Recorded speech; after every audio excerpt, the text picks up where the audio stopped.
Hola, buenas noches. Hoy te saludo desde la carpintería de Espada Carpintería. El video de hoy es un video muy corto porque simplemente te quiero dar un mensaje muy conciso de que es el propósito de esta carpintería.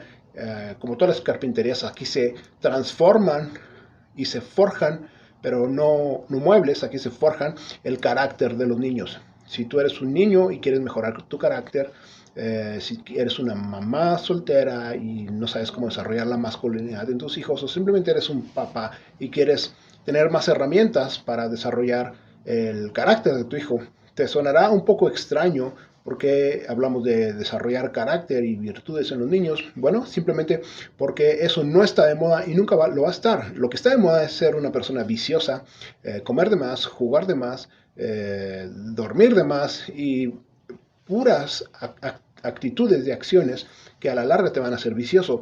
Y déjame decirte algo, si tú eres un niño o tienes un niño, sabrás que dentro del corazón del niño existen sueños, grandes sueños, pero para lograr esos sueños necesitas poner escalón tras escalón y esos escalones se construyen con ladrillos de virtud y no de vicio.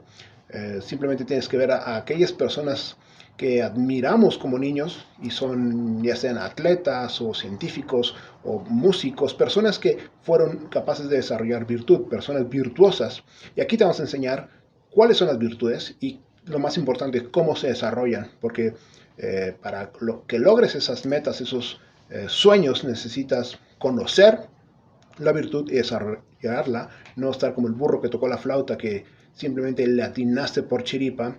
Así que aquí te vamos a tomar de la mano y te vamos a llevar virtud tras virtud para que puedas en un futuro ser ese adulto virtuoso que quieres ser y no un adulto vicioso que ya estamos llenos de eso aquí en la tierra y no necesitamos de esos. Bueno, déjame en tus comentarios si te gusta esta clase de contenido, si eres una madre soltera y te gustaría aclarar algunas dudas, o si eres un niño y simplemente quieres ir construyendo tu persona. Tal vez alrededor de ti no hay un adulto que te dé un buen ejemplo.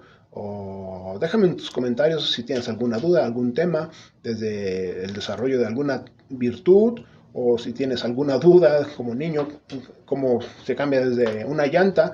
Aquí te vamos a dar consejos, los consejos que nos hubiera gustado que nos dieran a nosotros, desde cómo hablarle a una chica, depende de tu edad. Cualquier consejo que nos pidas, con mucho gusto te lo vamos a dar, siempre y cuando tengamos la respuesta. No olvides compartir y darle like a este video con alguna persona que sientas que le haga falta, que también le gustaría tener esta clase de conocimiento. Compártelo y bueno, te espero en el próximo video, listos para empezar a forjar el carácter.